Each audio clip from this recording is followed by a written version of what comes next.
Mr. President, ladies and gentlemen, I'd like to welcome the media to this news conference. In our discussions, I made it very clear to the President that our commitment to Iraq remains.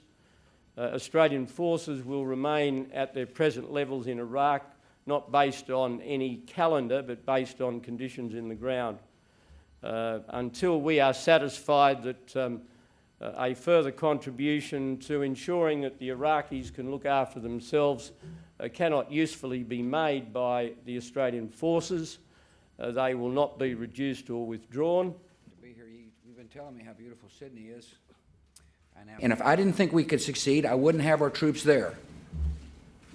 As the Commander-in-Chief of our military, I cannot commit U.S. troops into combat unless I'm convinced it's worth it, important to the security of the United States, and we can meet our objectives. Courage. One thing that's really important when it comes to international. So the reason we rejected Kyoto was because it wouldn't have allowed us to do what we want to do, which is grow our economy, become less dependent on foreign oil, and be good stewards of the environment. Enjoy.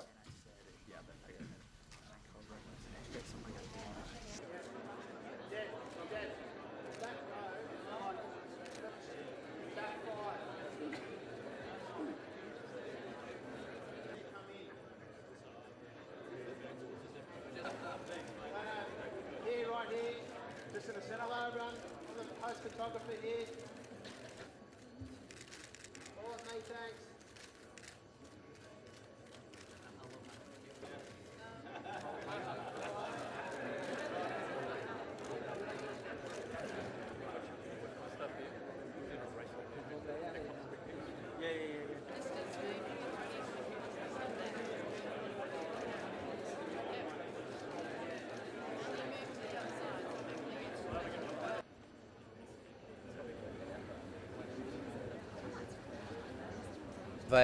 We have security talks, of course, with a range of different countries, and my own view is that could usefully be extended to include China. I think China is a good partner of Australia's, and whatever the differences there are between us and in terms of our political systems, human rights issues, and so on. China is it almost goes without saying, a very, very important part of the strategic architecture, the security architecture of the Asia-Pacific region, and terrorism to avian flu, other pandemics and so on. So if we're going to do something about that, we have to think of alternatives. Clean coal technology is one, but the economics of that aren't there yet, and we're working very hard on that.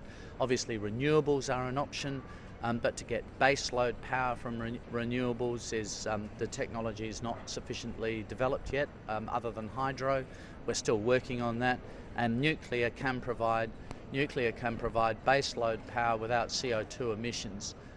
I'd like to finish it by 5, particularly as many of the issues that are to be discussed this afternoon are frankly not very controversial issues.